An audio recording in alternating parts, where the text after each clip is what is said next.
On the beautiful southern shores of Walled Lake sits Pavilion Shore Park, a modern park, complete with bike trails, a new play structure, and waterfront recreation. Few people remember what stood here before, but for those who know where to look, there are markers of the past. Signs that preserve the history and golden era of the Walled Lake Casino and Amusement Park. It all started 100 years ago in 1919. Jake and Ernest Taylor built a small dance hall on the south end of the lake.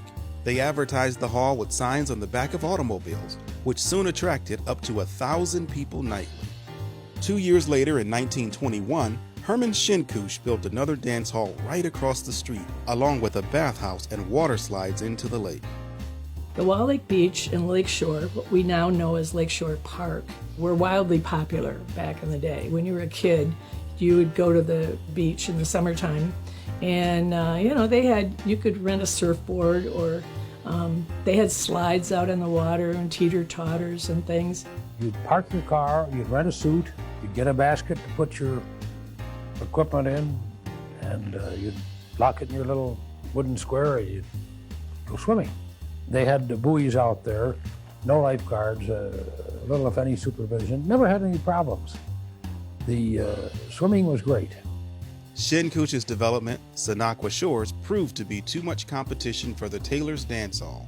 So, the Taylors sold their building to Louis Tolentine, renaming it to Casino Shores Pavilion. Tolentine invested heavily in modernizing the building. But Tolentine wasn't satisfied yet. He wanted to build the best ballroom in the state of Michigan. So in 1925, a new building was constructed, the new Casino Shores Pavilion. This lavishly decorated ballroom featured a 120-foot by 140-foot polished maple dance floor and a hand-painted lattice ceiling. Schinkusch couldn't compete with the new dance hall, but he had a new idea on how to draw in the crowds. He decided to build a roller coaster at Walled Lake. In 1929, he leased his land to Fred W. Pierce, who began construction on the Flying Dragon. The grand opening of the Walled Lake Amusement Park was held on Memorial Day in 1929. The Flying Dragon was the park's main attraction. The Walled Lake Amusement Park was a huge success right from the start, with people from all around Detroit driving out to enjoy all of its attractions. The 13-mile to Novi Road, on the east side of the road, we have the Walled Lake Amusement Park, a park very complete for those days, for any day. Roller coasters, rides, airplane rides. The amusement park was there, and we used to go all the time, but we'd go during the week because all the people came out from the cities to go on the weekend. The amusement park was fun, Didn't realize how scary it was till I got older in that old wooden rickety-rackety roller coaster. But yeah, it was fun. We had a lot of good memories there and did a lot of things there with local people. By the 1950s, the casino and amusement park became one of Detroit's most popular summer destinations for families. The park became a fashionable place for company outings too. Many Metro Detroit businesses, especially the growing auto companies, hosted large employee get-togethers on the site. Visitors could play softball, have a picnic, swim in the lake, and enjoy many other recreational pursuits. There are 3 beer gardens in the Walled Lake Amusement Park. People forget that. You could come in if you sponsored a picnic there. The beer trucks would come in. The people attending the picnic could go in. There was no necessity of identifying themselves, take beer back to their tables.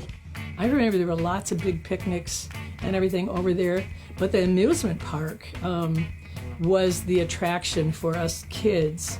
I was never allowed to go to the casino, which is not what you think of as a casino today.